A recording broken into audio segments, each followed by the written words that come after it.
అసలు నాకు మన నిజంగా ఒక బాధ కలిగిన సంఘటన. హోటల్లో నేను బయటికి వచ్చాను. ఒక ఆమె వచ్చింది, జస్ట్ ఒక 40 సంవత్సరాలు కూడా ఉండవు. అయ్యా అడుక్కుంటుంది. నాకు చాలా కోపం వచ్చింది, చీకాకేసింది. 40 సంవత్సరాలు అడిగేశాను, తిట్టేశాను. కొన్నిసార్లు మనుషుల అపీరెన్స్ డిసెప్టివ్. మన అభిప్రాయాలు తప్పుడు అభిప్రాయాలు. ఏమ్మా నువ్వు చూసే బాగానే ఉన్నావుగా, ఈ అడుక్కు తింటావు ఎందుకు? ఆ హోటల్లోకి వెళ్ళి ఉద్యోగం ఇస్తాను నీకు. ఏ హోటల్కి అయితే నీకు ఉద్యోగాలు ఇవ్వరమ్మా? ఏ పని ఎందుకమ్మా? అడుక్కోవడం ఎందుకమ్మా?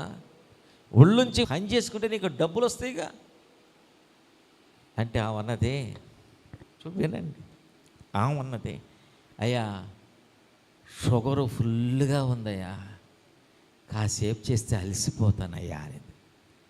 గుండె కలుక్కుమైంది. నిజమే, ఒక పేదరాలు ఆమె షుగర్ ఫుల్గా ఉంది, పని చేయలేక అడుక్కుంటున్నాం అంతేగాని అడుక్కోవడం ఆమెకి ప్యాషన్ అయి కాదు, అడుక్కునే వృత్తి ఆమెకి డిగ్నిటీ అయ్యి కాదు. షుగర్ ఫుల్గా ఉందంట.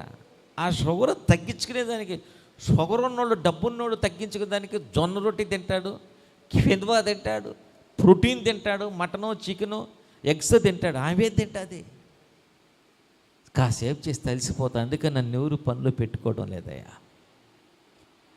నిజంగా నేను చెప్తున్నా, ఆడోళ్ళు ఎవరన్నా సహాయం కోసం వస్తే వాళ్ళని తక్కువగా చూడబాకండి. వాళ్ళ వెనకాల ఒక స్టోరీ ఉంటుంది.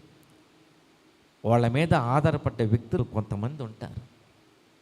ఆడవాళ్ళు చేయి చాచినా, ఆడవాళ్ళు ఏదన్నా అవసరం అని వచ్చినా వాళ్ళ వెనకాల ఒక హృదయం కదిలించి ఒక స్టోరీ ఉంటుంది. ఆడవాళ్ళని ఎప్పుడు కూడా, ఒకవేళ ఈ టీవీలో కూడా మనోళ్ళు చూస్తూ ఉన్నారు లైవ్లో, ఎవరన్నా కాస్త గవర్నమెంట్లో ఉన్నతమైన పదవుల్లో ఉండేవాళ్ళు కానీ, రాజకీయంగా మంచి స్థానంలో ఉండేవాళ్ళు కానీ గమనించండి, ఆడవాళ్ళు ఎప్పుడైనా అవసరానికి వచ్చారంటే వాళ్ళ వెనకాల ఏదో స్టోరీ ఉంటుంది. వాళ్ళ బిడ్డల్ని బ్రతికించుకునే దాని కొరకు, కుటుంబం కోసం వాళ్ళు వస్తారు.